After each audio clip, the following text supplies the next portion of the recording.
السلام عليكم ورحمة الله وبركاته. الحمد لله. اللهم صل على محمد.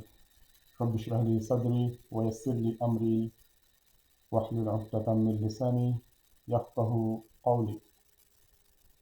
আজকের আয়াত মনি যেটা কইছে সেটা হলো সূরা আল ফজর ২৭ নম্বর আয়াত, ৮৯ নম্বর সূরা ২৭ নম্বর আয়াত। আয়াতটা হলো আউযু বিল্লাহি মিনাশ শাইতানির রাজিম। يا أيها الناس المطمئنة ارجعي إلى ربك راضية مرضية فادخلي في عبادي وادخلي جنتي।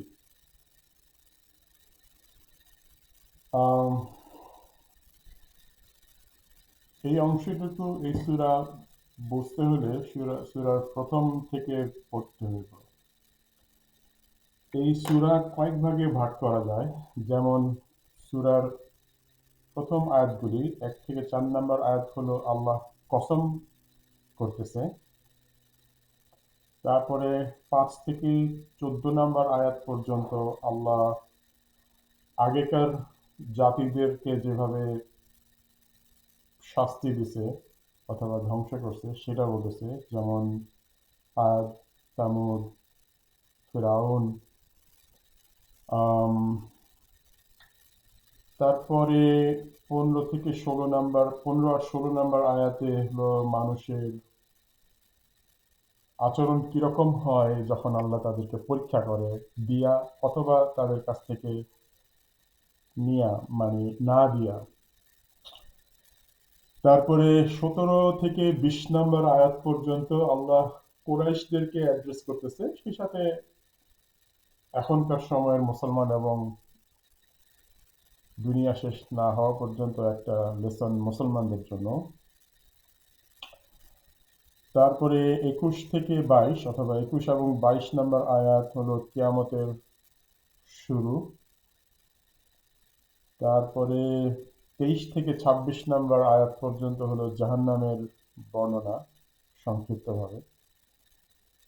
আর এই চ্যাপ্টার, এই পার্ট, এই অংশটুকু ২৭ থেকে ৩০ নম্বর আয়াত হলো আল্লাহ জান্নাতবাসীদের জন্য অ্যাড্রেস করতেছে। আচ্ছা, আমি যেখান থেকে শুরু করতে চাই সেটা হলো ৩ নম্বর সেকশন, আয়াত নাম্বার ১৫ এবং ১৬। আমি অত বেশি ভালো জানি না, আমি যতটুকু বুঝতে পারি ততটুকুই আমি এখানে উল্লেখ করি ইনশাআল্লাহ।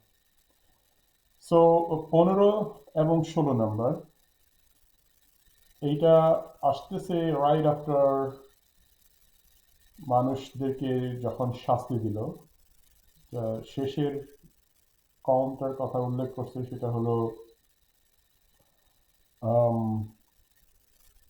ফিরআউন।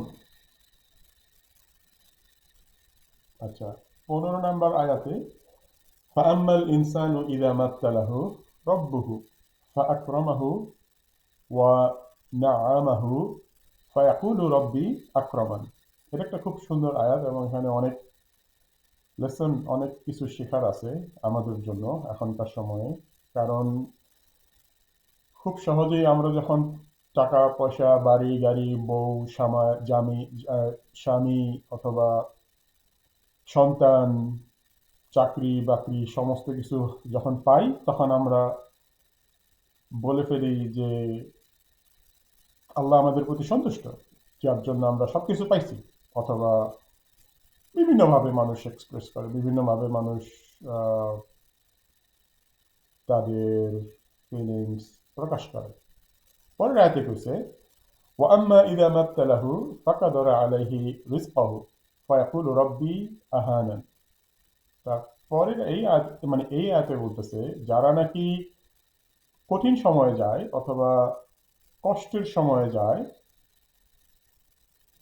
তখন তারা কি কয়? তখন তারা কইতেছে আল্লাহ আমার প্রতি অবিচার করতেছে। আচ্ছা, আবার শুরু করি। ফাআম্মাল ইনসানু, যখন নাকি মানুষকে আল্লাহ পরীক্ষা করে, ইত্তিলা, ইত্তিলা মানে হচ্ছে পরীক্ষা করা। যেমন আল্লাহ উল্লেখ করছে এই একই শব্দ ব্যবহার করছে রাসূলুল্লাহ ইব্রাহিম আলাইহিস সালামের জন্য। যেমন সূরা বাকারার ২ নম্বর সূরার ১২৪ নম্বর আয়াতে আল্লাহ কইছে ওয়া ইযিবতালা ইব্রাহিমা রব্বুহু। এখানে ওই যে একই শব্দ উল্লেখ করা হয়েছে, ইবতিলা, মানে আল্লাহ যখন ইব্রাহিমকে পরীক্ষা করছে। আচ্ছা, তো এখন এই একই শব্দ ইবতিলা আল্লাহ সব মানুষকে দিয়েই, সব মানুষের জন্যই এটা ব্যবহার করছে, যে আল্লাহ মানুষকে যখন পরীক্ষা করে, কিভাবে পরীক্ষা করে? আকরামাহু, আকরাম মানে হচ্ছে জেনারেস, অথবা বিভিন্নভাবে বোঝা যায়। বুঝে নাও যে যখন মানুষ পায় যা চায়, যাই চাইছে তাই পাইছে। এখন ওই যে যেটা উদাহরণগুলো যেটা দিলাম, হয়তো পারে টাকা পয়সা, বাড়ি গাড়ি, আম, সন্তান, নাতি পুতি,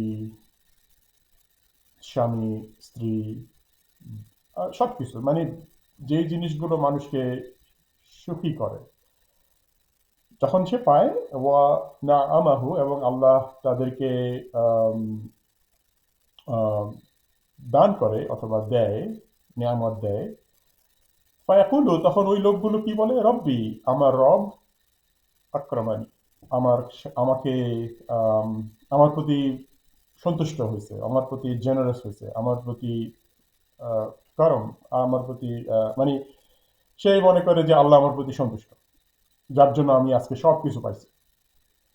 আচ্ছা, পরের আয়াতে আবার আল্লাহ বলছে ও আম্মা ইদা মাবতালাহু, ওই একই শব্দ ইবতিলা, আল্লাহ পরীক্ষা করে মানুষদেরকে, ফাকাদারা আলাইহি রিজকাহু। রিস্ক কথাটার অর্থ এখানে অনেক সময় আমরা বুঝি রিস্ক মানে হলো পয়সা বা খাবার, আসলে এটা না। এটা হতে পারে স্বাস্থ্য, হতে পারে, ওই যতগুলো ব্যবহার করতেছি তার সাথে স্বাস্থ্যও হতে পারে, যে কোনো জিনিস হতে পারে। যখন মানুষ কোনো কষ্ট গো থ্রু করে, কষ্ট পায়, কষ্ট কষ্ট কষ্ট কষ্টের মধ্যে থেকে যায়, তখন আল্লাহ তখন মানে আল্লাহ যখন তাদেরকে পরীক্ষা করে এইগুলোর সীমিত করে দেয়, টাকা পয়সা সীমিত করে দেয়, অথবা স্বাস্থ্যের প্রতি অসুখ বিসুখ চলে আসে, অথবা সন্তান মারা যায়, অথবা স্বামী মারা যায়, অথবা স্ত্রী মারা যায়, অথবা বাবা মা মারা যায়, অথবা কাছের মানুষ, ভালোবাসার প্রিয় ব্যক্তি মারা যায়, যে কোনো জিনিস যখন মানুষ পছন্দ করে না, ওইরকম অবস্থা যখন হয়, তখন মানুষ কি করে? তখন মানুষ প্রায় পায় কুলু রব্বি, হ্যাঁ, আল্লাহ আমার প্রতি অবিচার করতেছে, আল্লাহ আমার কেন, আমি কেন, এরকম প্রচুর। বিশেষ করে বাংলাদেশে অথবা বিভিন্ন কালচারে আমরা যখন দেখি বাবা মারা যায়, তখন মা কয় আমার স্বামী আমার ছেড়ে চলে গেল এতগুলো সন্তান রেখে। এমনকি যে আহ, আল্লাহ, মানে সে হয়তো মিন করে না, কিন্তু ওই এটা একটা উদাহরণ আর কি, এরকম প্রচুর উদাহরণ আছে। তো পরের আয়াতে যখন আল্লাহ হচ্ছে কাল্লা, স্কলাররা এই কাল্লা শব্দটাকে দুই ভাবে ব্যবহার করে। একটা হলো ওই যে দুইটা, একটা হচ্ছে দিয়া আর একটা হচ্ছে না দিয়া। তো কাল্লার এক অর্থ হলো যে দুইটাই হলো ভুল। মানুষ যে চিন্তা করতেছে আমার প্রতি আল্লাহ অসন্তুষ্ট, আবার মানুষ চিন্তা করতেছে আমার প্রতি আল্লাহ অসন্তুষ্ট, অথবা আমার অবিচার করতেছে, দুইটাই ভুল। এটার এক্সপ্লেনেশন হচ্ছে অনেক স্কলাররা দেয়, সেটা হচ্ছে আল্লাহ দুইটাই করতেছে, তাদেরকে তারা দুইটাই ভুল। যখন তারা মনে করতেছে আল্লাহ আমার প্রতি সন্তুষ্ট, এটাও ভুল। আবার যখন তারা মনে করতেছে আল্লাহ আমার প্রতি অসন্তুষ্ট, অথবা আমার প্রতি অবিচার করতেছে, এটাও ভুল। আল্লাহ আসলে দুই দুই দুই ভাবেই মানুষকে পরীক্ষা করতেছে, দেখার জন্য তার প্রতিক্রিয়া কি হয়। এটা হলো আল্লাহ জানে ভালো, এইটুকু আমি আমার এই মুহূর্তে যতটুকু মনে করতেছি। আচ্ছা, তারপরে যে আয়াতগুলি আছে, 17 থেকে 20 নম্বর আয়াতগুলো পর্যন্ত, এগুলো ওই সব তখনকার সময় আহ কোরাইশদেরকে অ্যাড্রেস করে বলতেছে, কিন্তু ওই তা মানে এটা হচ্ছে আহ, উপরের ওই আয়াতগুলোতে জেনারেলাইজ করছে, কিন্তু এখানে ডিরেক্টলি অ্যাড্রেস করছে হচ্ছে ই দিয়া, এই নাউনটা হলো কি না, নাউন না, এটা কি সেকেন্ড পারসন, তা তুমি আহ, কি কইছে এখানে, আহ, লা তুকরিমুনাল ইয়াতিম, ইয়াতিমকে তোমরা দেখাশোনা করো না, অথবা ইয়াতিমের টাকা অবৈধভাবে ভক্ষণ করো না। বিভিন্ন হতে পারে, মানে বেসিক্যালি মানুষ যখন অন্য মানুষের প্রতি, স্পেসিফিক্যালি এখানে বলতেছে হলো ইয়াতিম, তাদের প্রতি অবহেলা করা, তাদের প্রতি অবিচার করা, তাদেরকে আহ ঠিক মতো দেখাশোনা করে নাই। তারপর রাতে বলতেছে যে মানুষ, তুমি মিসকিনদেরকে, গরিব গরিব দুঃখীদেরকে তুমি খাওয়াও না, অথবা সাহায্য করো না, অথবা মানুষকে প্ররোচনা করো সাহায্য না করার জন্য, বিভিন্ন ভাবে এটা তুমি এক্সপ্লেন করতে পারো। তার পরের আয়াতে আসতে হলো তার যে এই যে ইনহেরিটেন্স প্রপার্টি, মানে পৈতৃক সূত্রে পাওয়া সম্পত্তি অবৈধভাবে দখল করা। হুম। আচ্ছা, তারপরের আয়াতে আসছে হলো 20 নম্বর আয়াতের মধ্যে হলো ওয়াতুহিব্বুনাল মালা হুব্বান জাম্মা, যে তোমরা তোমাদের ধন সম্পদকে প্রচুর পরিমাণে ভালোবাসো। এটা অবশ্য তুমি ভালোবাসতে দোষের কিছু নাই, আর সম্পত্তি উপার্জন করতেও দোষের কিছু নাই, যতক্ষণ না পর্যন্ত তোমার সম্পত্তি আছে তুমি সঠিকভাবে ব্যবহার করো। কারণ সুলাইমান আলাইহিস সালাম, সে একজন রাজা ছিল, তাই না? আবার একজন নবীও আছিল। আবার সে অনেক কিছু ঘোরা ঘোরা পছন্দ করত। আবার অনেক নবীরা আছে যারা নাকি খাওয়ার কষ্ট কষ্ট করছে, যাদের দিনের পর দিন তাদের খাবার ছিল না, যেমন রাসূলুল্লাহ সাল্লাল্লাহু আলাইহি ওয়াসাল্লাম। এরকম অনেক হাদিস আছে, সে পেটে পাথর বেঁধে রাখতো, কিন্তু কোথাও কারণ কোনো খাবার টাবার ছিল না। কিন্তু তুমি যখন তোমার মালকে অথবা তোমার সম্পত্তিকে, সম্পত্তি বলতে এখানে যে কোনো কিছু হইতে পারে, তাকে তুমি আল্লাহর চাইতেও বেশি ভালোবাসো, জাকাত দাও না ঠিক মতো, অথবা তুমি মনে করো তুমি আল্লাহকে ভুলে যাও সম্পত্তির ভালোবাসায়, তখন এটা হলো সমস্যা। আচ্ছা, পরের 21 নম্বর আয়াতে আল্লাহ বলতেছে ইদা দুক্কাতিল আরদু দাক্কান দাক্কা, যখন নাকি এই কিয়ামতের আলামত, কিয়ামত শুরু হয়ে গেল, যেমন ইদা জুলজিলাতিল আরদু জিলজালা, মানে যখন নাকি ভূমিকম্প শুরু হলো, মানে বেসিক্যালি কিয়ামত শুরু হলো। এখানে এই একটা আয়াতের মধ্যে বোঝাচ্ছে যে কিয়ামত শুরু হয়ে গেছে। দাক্কান দাক্কা মানে হচ্ছে ধ্বংস, আহ, আসমান জমিন সব ধ্বংস হয়ে গেছে, সব সমতল হয়ে গেছে। এটা যে অন্যান্য জায়গায় আল্লাহ বিভিন্নভাবে বর্ণনা করছে।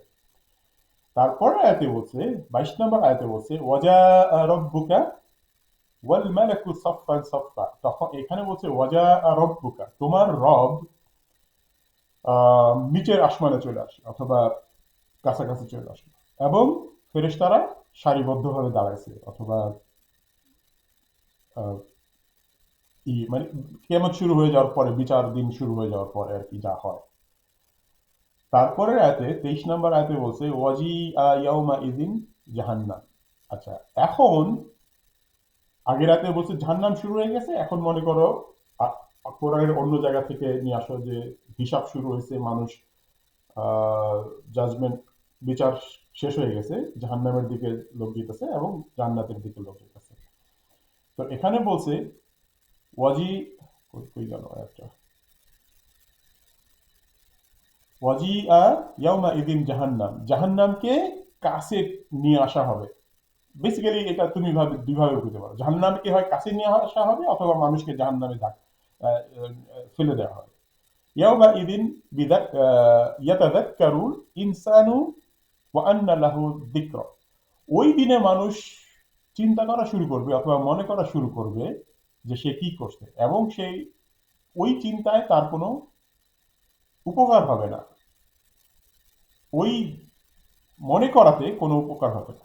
বিভিন্নভাবে বলতে পারো, আমার বাংলা তো ভালো না, আমি ভুলে গেছি অনেক কিছু, ইংরেজিও ভালো না, আরবি তো ভালো নাই। আচ্ছা, তারপরে সেই লোকগুলো, জাহান্নামবাসীর লোকগুলো, তারা কি করবে, ইয়াকুলু ইয়া লাইতানি কদ্দামতু লিহায়াতি, তখন ওই জাহান্নামবাসীগুলো বলবে আহারে, আমি যদি আরো ভালো কাজ করে আসতাম, আরো যদি ভালো কাজ করতাম। এখন ভালো কাজের মধ্যে তুমি বিভিন্ন কিছু সবকিছু পেতে পারো, সবকিছু ইনক্লুড করতে পারো, এই একটা আয়াতের মধ্যে ইনক্লুড করছে। তারপরে فَيَوْمَئِذٍ لَا يُعَذِّبُ الْعَذَابَهُ أَحَدٌ। এবং এটা বেসিক্যালি শাস্তির ব্যাপারে বলতেছে, জাহান্নামের শাস্তি। আচ্ছা, এই তারপরে আসছি এখন তোমার আয়াত 89 নম্বর আয়াতের, 89 নম্বর সূরা 27 নম্বর আয়াত, ইয়া আইয়াতুহান নাফসুল মুতমাইন্নাহ।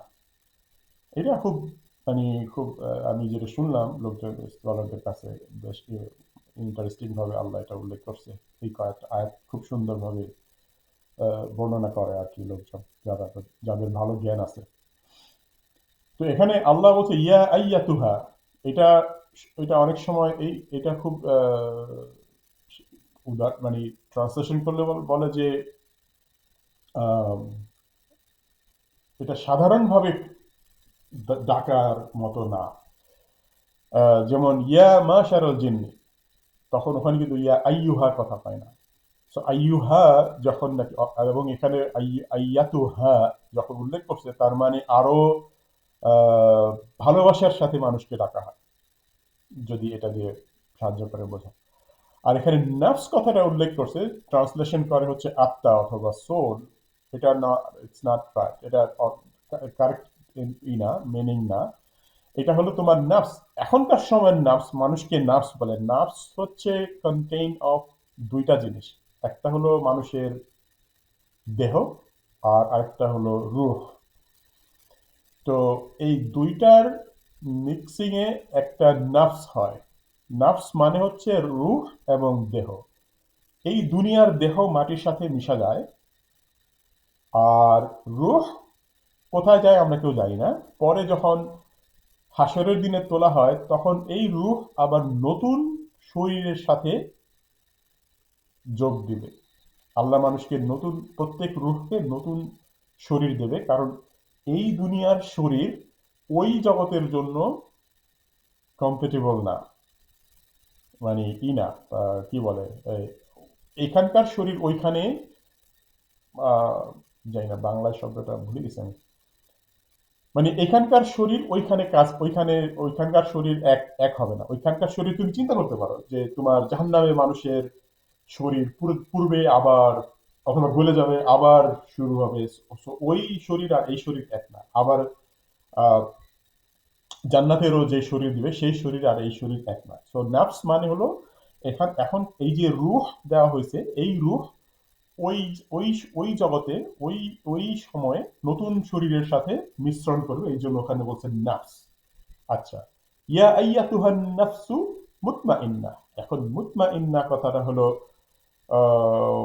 বোঝার জন্য আমি একজন পাইছি যে খুব সুন্দরভাবে এক্সপ্লেন করছে, যে বাংলায় বলে হলো প্রশান্ত, অথবা অন্তত মানে আহ, শান্তিময় মানুষ, অথবা শান্তিময় আত্মা, বাংলায় যেটা ট্রান্সলেশন হয়েছে। কিন্তু এটা হলো যে নাফস মানে হলো জান্নাতবাসীরা। এটা মুতমাইন্না কথাটার অর্থ দুইটা উদাহরণ দিছে বোঝার জন্য। একটা হলো একটা বাচ্চা যখন কাঁদতে থাকে, মানে ফুপায় কাঁদে, তখন মা যখন তারে শান্ত শান্ত করে, তখন ওই যে ইয়ে থেকে ইয়ে থেকে যখন চলে আসলো, যখন মানে ওই কি কয়, ফুপানো থেকে যখন নাকি শান্ত হইলো, ওই যে শান্ত হওয়াটা, সেইটা হলো মুতমাইন্না। আরেকটা উদাহরণ দিছে, সেটা হলো যে যখন নাকি তুমি দুধ গরম করো, দুধ যখন বলক আহে, তখন তো ওই যে উপরে ওই যে কি কয় ওটাকে, কি জানি, আচ্ছা, মানে দুধ যখন বলক আহে তখন তো উতরায় পড়তে থাকে, তাই না? তখন তখন তুমি ফু দাও অথবা চুলা বন্ধ করে দাও, তখন আর আস্তে আস্তে শান্ত হয়ে যায় না? ওই ওই ওই দুইটা হলো, এইটা হলো শান্ত। মানে যারা নাকি জান্নাতে যাবে, আল্লাহ তাদেরকে বলছে যে তোমরা ওইভাবে শান্ত হবা, কারণ তোমরা দুনিয়াতে অনেক কিছু করে আসছো, এখন তোমরা আম,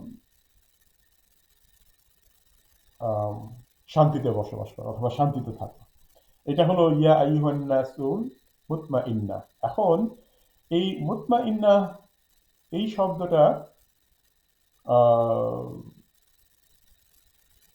আরো দুনিয়ার জন্য যেমন আল্লাহ আল্লাহ যেটা ব্যবহার করছে এই একই শব্দ ব্যবহার করছে ইসের ইসের ক্ষেত্রে ইব্রাহিম আলাইহিসসালাম। সে যখন আল্লাহকে জিজ্ঞেস করছে যে ইয়া আল্লাহ وإذ قال إبراهيم ربي أرني كيف تحيي الموتى, তুমি ও আল্লাহ তুমি মৃত থেকে জীবিত কিভাবে করবা। তখন আল্লাহ তাকে বলছে কলা, আল্লাহ তাকে বলছে জিজ্ঞেস করছে যে আওয়ালাম তুমিন, তোমার কি কোনো সন্দেহ আছে, তুমি বিশ্বাস করো না। কলা, ইব্রাহিম রিপ্লাই করছে বালা, আমি বিশ্বাস করি, ওয়ালাকিন লিয়াতমা ইন্নাল কলবি, কিন্তু আমি যদি দেখি তাহলে আমার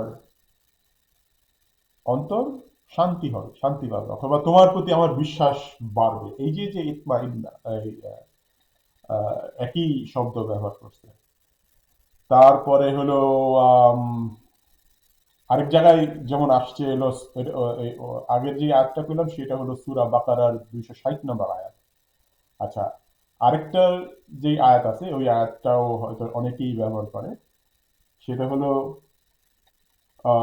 সূরা আর রদ 13 নম্বর সূরার 28 নম্বর আয়াত।